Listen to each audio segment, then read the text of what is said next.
So this second one, you add boiled distilled water into it. After which, so this is the level of the water. After which, you now pour oil. So this oil is going to settle at this level here, and then you now cook it. So the oil is there to ensure that there is no air into it. So this boiled distill is this water here is boiled and distilled so as to ensure that there is no air. So it means in this test tube, second test tube, we only have water with no air. And then the third one, you are going to have calcium chloride. So the calcium chloride will be there to absorb any moisture that is there, so that after the moisture has been absorbed, we are going to have only air in this test tube. And then you now use your rubber cork and then cork the three. So now you leave these test tubes for some days, about 3-4 days. So you observe that after 3 to 4 days, the test tube in A, which has both water and air, will have changed the color of the nail,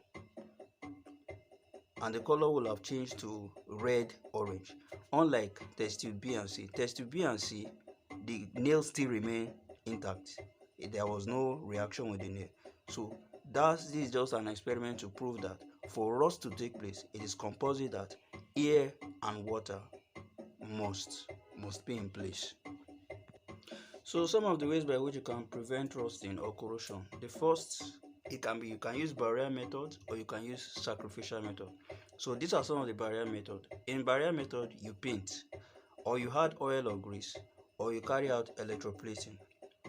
So when you paint the material, it means you are preventing reaction of the metal surface with air, or with oxygen, or with moisture. So once you paint, that paint will act as a thin film.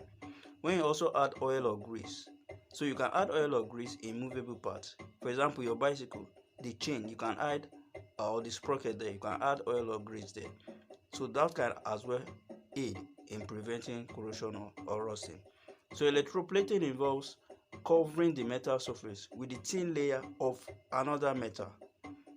So by that, you are preventing that metal surface from reacting with moisture or air.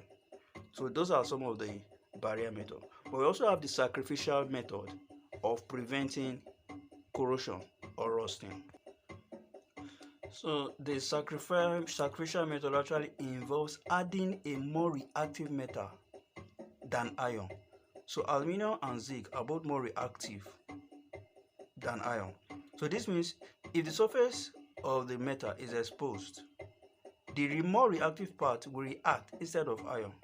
So for instance, if you use aluminum to cover the iron metal, so it means once the iron metal has been exposed, aluminum, which is much more reactive than iron, will quickly form what? Aluminum oxide. So that aluminum oxide film that has been formed, it means aluminum metal has been sacrificed.